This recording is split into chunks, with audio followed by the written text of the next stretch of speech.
So this video is for my cousin Tori, who always trying to ask me about my macaroni recipe. So here it is. Okay, you're gonna get 1 box of elbow macaroni. Look like I done overcooked mine a little bit, but don't you do that, okay? So these are all the ingredients you're gonna need.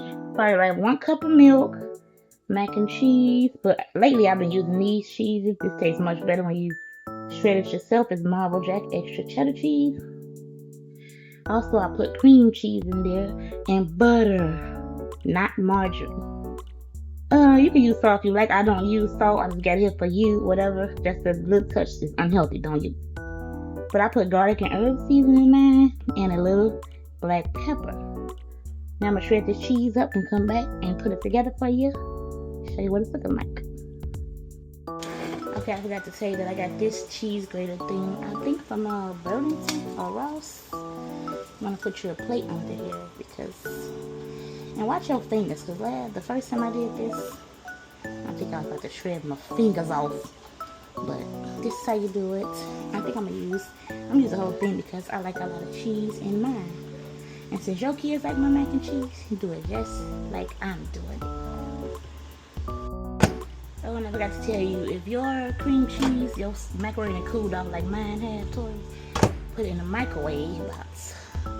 Probably, I'll press a minute, but I'm gonna take it out before so it can get a little soft. I'm gonna put my ingredients in. Okay, so I melted down the cream cheese and butter. And now I'm gonna add this garlic and herb seasoning. Now, I try not to put too much or too little, because you really don't want to taste like this, but you know, use at your own discretion if you like it. Miss Pepper want to play with me? Okay, let's open this side. Okay, I'm gonna add a little bit of this milk to get things started. Now I usually even use this milk though because my macaroni be hot already, but you can use it if you feel like it's getting stiff or something like that. But mix all your ingredients fairly well. And when you mix it all up, you can add a little bit more garlic and herb seasoning.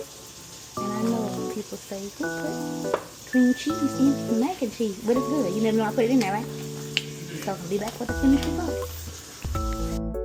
Here we are. I had in the oven about 20 minutes.